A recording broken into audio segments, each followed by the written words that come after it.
Broadcasting from the business capital of the world, this is the Podcast Business News Network. What you've heard that communication is everything, whether it's a personal relationship, a professional relationship. But the question here is, how well do you communicate? How should you communicate in different situations? We're going to start with that today. He is an amazing leadership coach.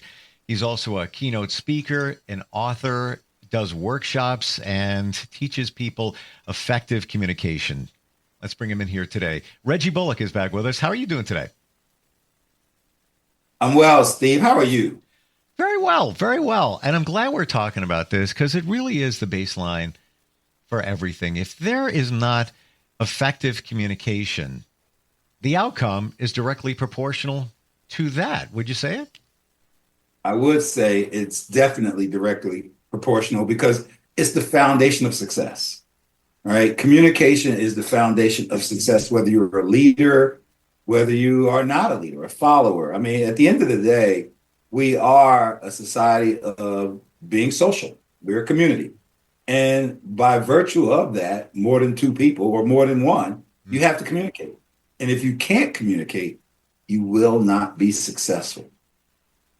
So I struggle with this, the virtual communication versus in person. When to know, what to use. Can we go there? Sure. So the virtual communication has come on the scene, since COVID. Sure. I didn't even have a Zoom account, right, prior to COVID. And then after that, I learned so much about it. And certainly I said Zoom, but there are a lot of other virtual platforms. Well, before Zoom, we had Skype. That was kind of the big thing. We had Skype, right? There were several out there. We just didn't use them on a regular basis. Certainly not for business. It was a lot more personal. We had FaceTime, right? So, we had all of these. The challenge, though, is we become dependent on them, almost like a crutch. And I'll say this, communication is 80% nonverbal, 20% verbal. So right now, you see what I look like, right? So if I were to stand up, what am I wearing? What are my shoes? Hopefully you have pants on. And then I have a suit. But the point is, what you wear communicates. And the nonverbals of your expressions, your tone, the energy, everything that you give off, it's communication.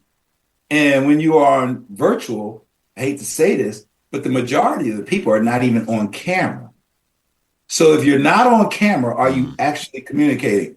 Yeah, you're saying, I don't care, I don't want to be here, or I'm busy doing something else, or I don't want you to see me. There are a lot of things that are the reasons for that. But at the end of the day, what are you communicating? And what's the percentage you're communicating? It's less than 20%. It's so true. And as you say that, I've been in different Zoom meetings with a number of people, and there usually is one or two, depending on the number, the total sum, don't have their camera on. And you right away, I don't want to judge anybody, but right away, they're not being fully transparent. We're all here, the rest of us, and then there's a few. Now, I get it if you're driving and I understand that. But short of that, there's something missing.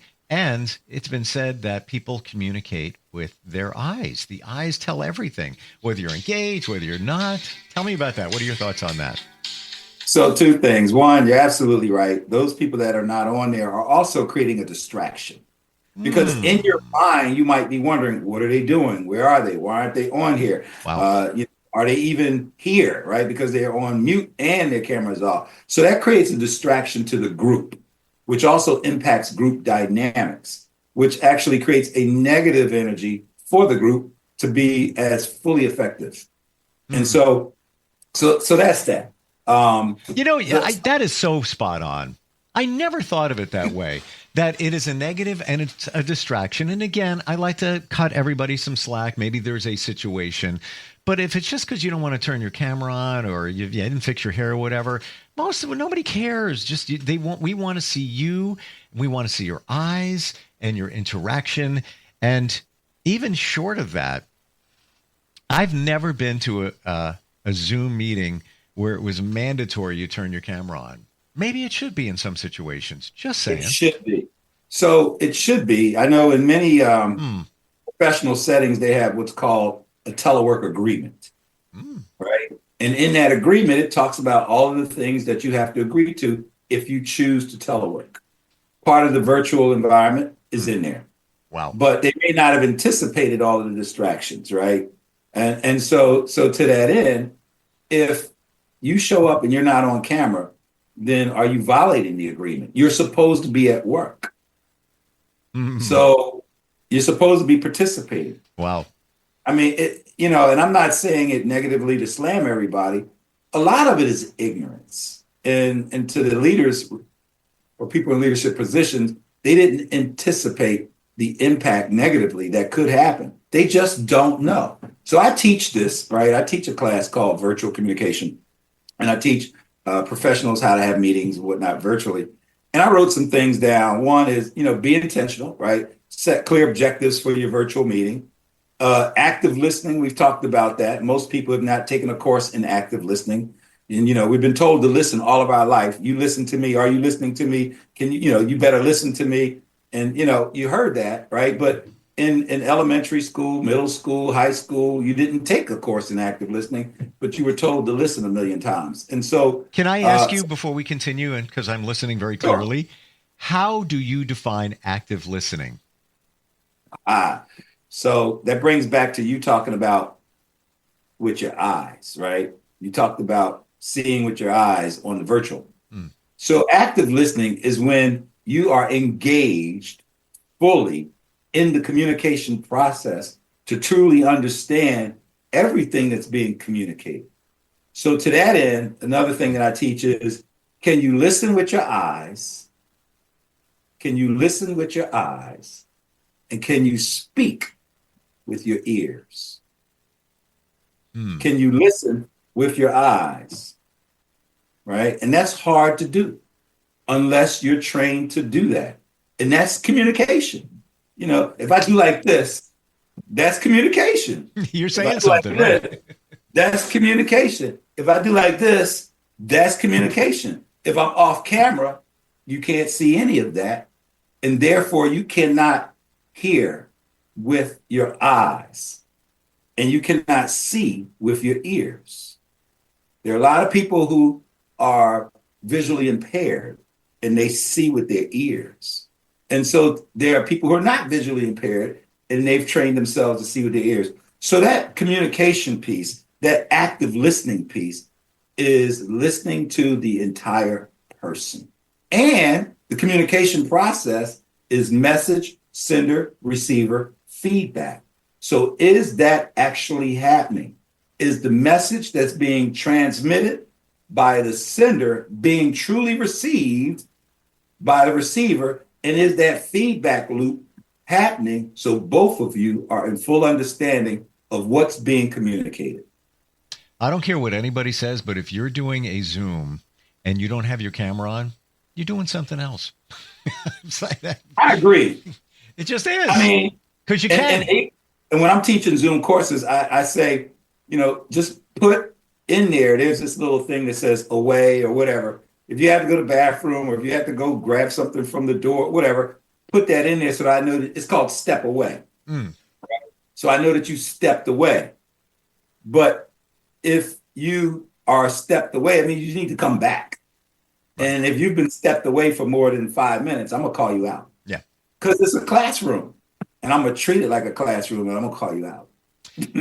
So while we're talking about communication, and we're going to get to personal and professional, but even before we go there, texting. So I'm conflicted here. There was a time where I would say, not too long ago, we need to talk. Everybody, it's always quick communication. Quick. There's no real communication anymore, especially with social media, especially younger generation.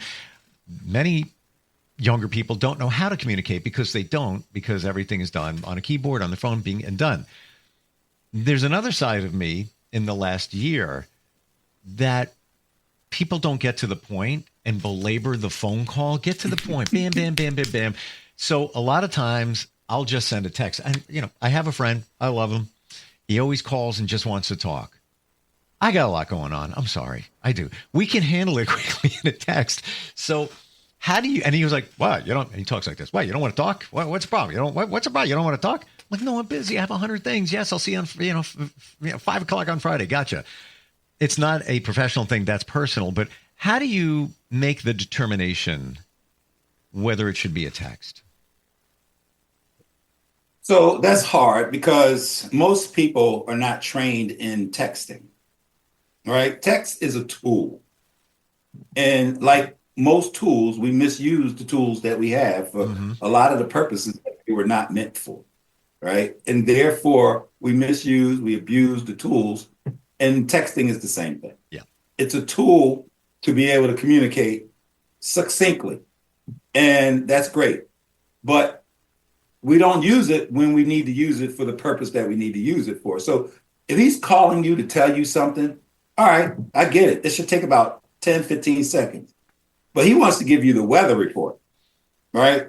I often tell some of my clients and mentees and whatnot, I asked you what time it was, and you are now still building a watch.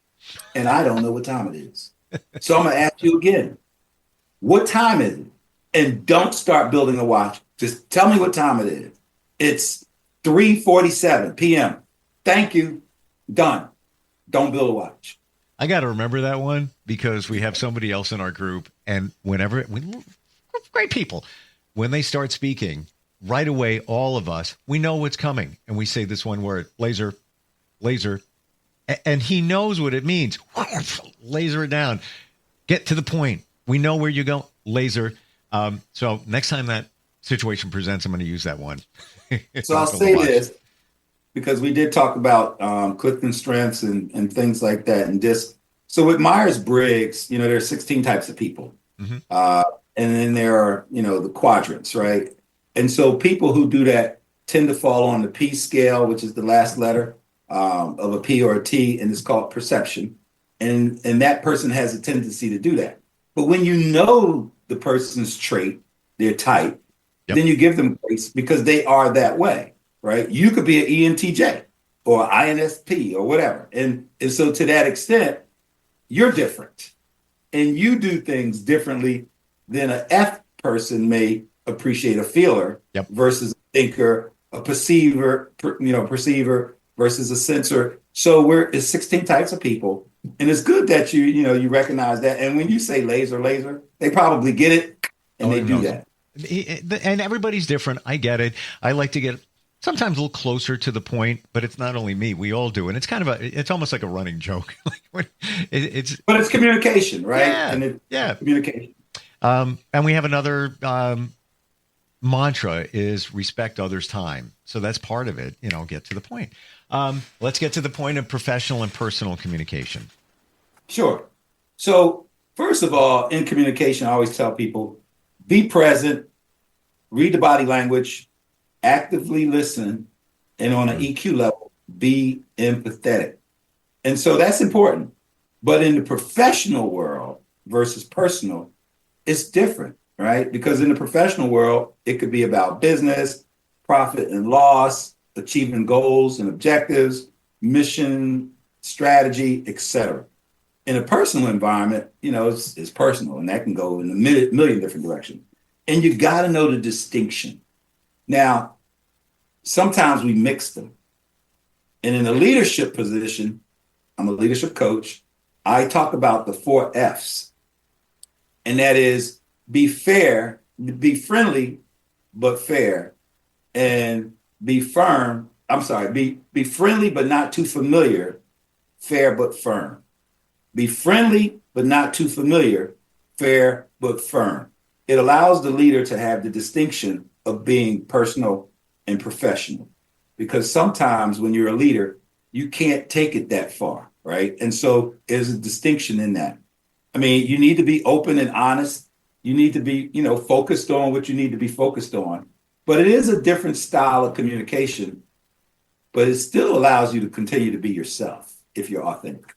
Would you say that the principles of listening, with your eyes, and everything that we just talked about applies to both professional and personal communication. Definitely. I mean, it's communication, period, right? Being open and honest, right? Understanding conflict resolution, being adaptable, all of that is communication. And the nonverbals, a friend of mine, he and I always say, your actions speak so loud, I can't hear what you're saying. In other words, you're lying, right? So I heard you said all of this stuff, but your actions speak so loud, I can't hear what you're saying. And so to that end, you're listening to the whole person, and that's professional and personal. Relationships are relationships, and professional, personal is still a relationship. It's still communicating with another human being or many human beings. Let's talk about content, subject matter when it comes to professional communication. I feel it's a delicate blend about how personal you should get in a professional setting. Let's say you're communicating with a client. Maybe you've been working with them for a few years. A lot of times you'll know about their lives and what they've got going on. How much do you give up of yours? How do you make that determination? It's different for everybody. But the point is there is a distinction and there is a line, and you need to know where that line is. And sometimes the line moves, right? Mm-hmm. But the roles may dictate where that line moves to and where it doesn't. And so when you're in a professional environment, unfortunately, a lot of people haven't been taught what a professional environment is. It's kind of like the style of dress. Do you come casual, business casual, professional, formal, black tie? Not everybody knows what that means, right? And so to that end, professional could have a different meaning to people who may not have been trained in the same school of professionalism as others have been trained. Consequently, there are conflicts, and that's where communication comes in, because people are going to get it wrong. They're going to say the wrong thing. They're going to cross the line. They're going to be too familiar.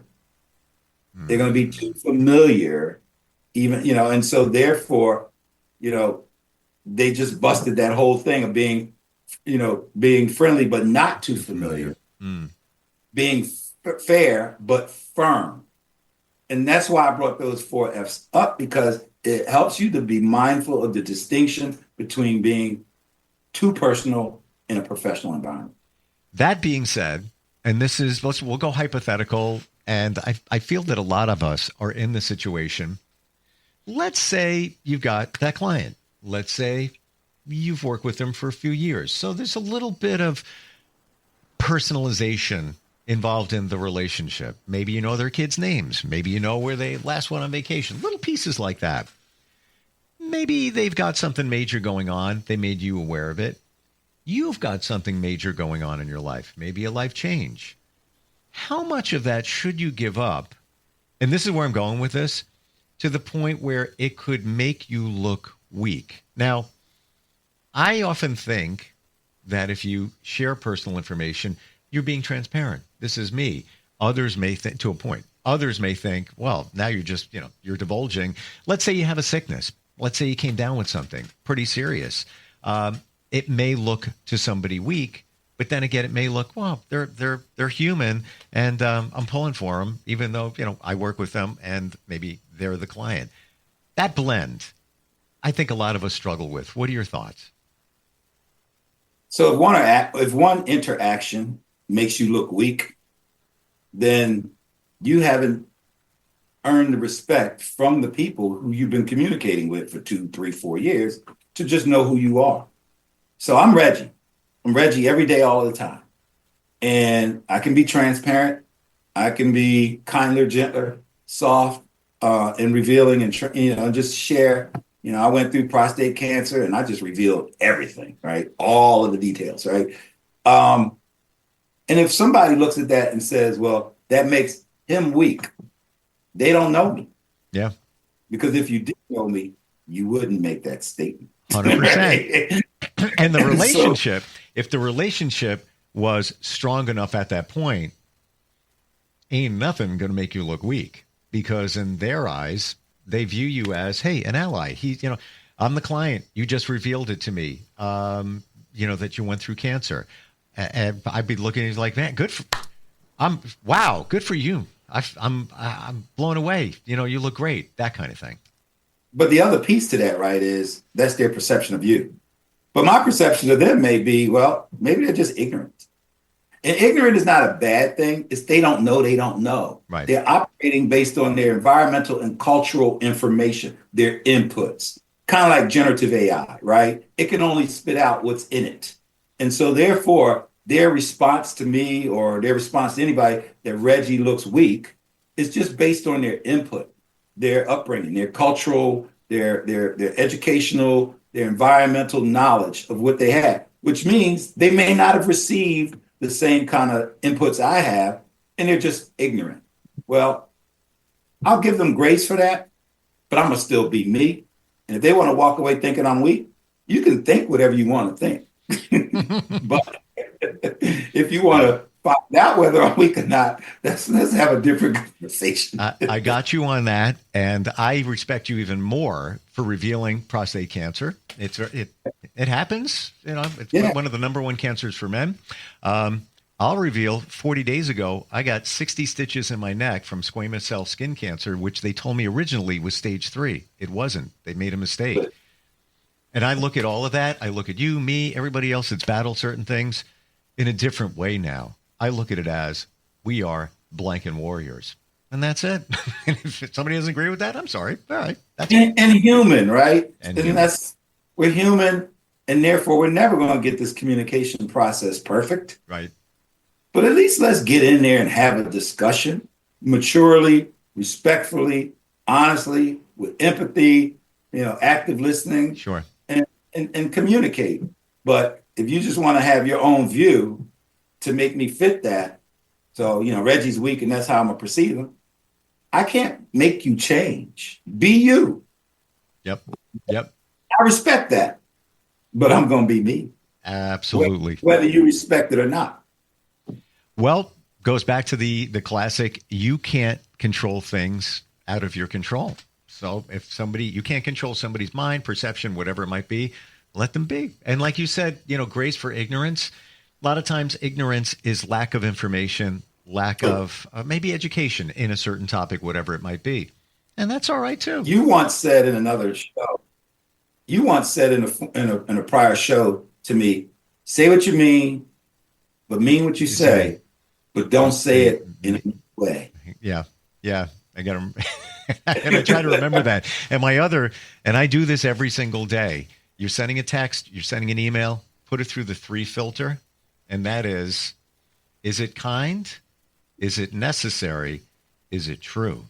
And I'll bet you if all of us look at those 3 things when we get in a little heated moment there and want to shoot off a text or an email, you probably aren't going to send it if you put it through the filter. And I'm going to say this one thing too, for everybody that's watching this, who send emails and text messages, every once in a while, don't send an email, don't send a message, pick the phone up, because that's communication. You can hear their voice. You can feel their voice. You can experience their energy from a phone call. Sure. That's communication.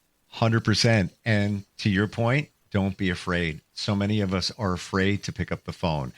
You got to get over that. True. You got to get over that hump. And especially salespeople, when something's okay, and they, you know what I'm saying? You don't want to pick up the phone. Hi, just checking in. How's it going? Well, I'm glad you called. We were thinking about cutting back today. So it's like, leave it on autopilot. Not the best, because when something does arise, you want to be able to be proactive and connected. And that's from listening. Yeah. Active. Yep. Yeah. Great talk today. Great communication, I think. How do we communicate with you? By calling me. No. There you go. See me in person. No, www.reggiebullock.com is my website.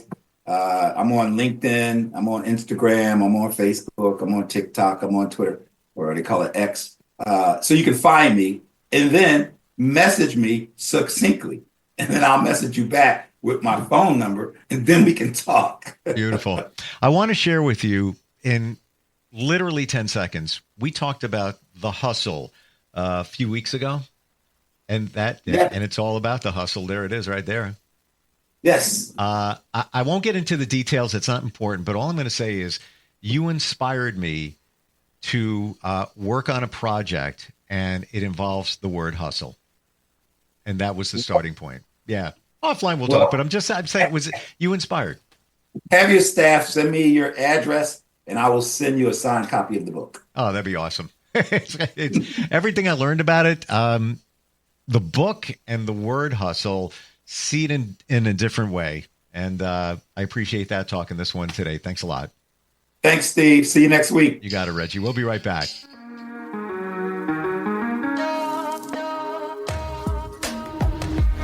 Broadcasting from the business capital of the world, this is the Podcast Business News Network. Adopt US Kids presents Multiple Choice Parenting. Your daughter just had her first breakup. Do you A, put yourself in her shoes? How could he do this to you? And for Sheila, she has split ends. B, console her? Oh, sweetie, this is going to happen a lot. 4, maybe 5 more times before you get married. C, take charge? Got to get this all straightened out. Give a little talking to, man to man, mano a mano. Hey, Steve! Is now a good time? No? Okay, no problem. Bye. Or D, help her find a new boyfriend? I know a great place to meet boys. The internet. Nice, single boys. Never mind. How about some ice cream? As a parent, there are no perfect answers. But you don't have to be perfect to be a perfect parent. Thousands of teens in foster care will love you just the same. For more information on how you can adopt, visit adoptuskids.org. A public service announcement from the U.S. Department of Health and Human Services, Adopt U.S. Kids, and the Ad Council.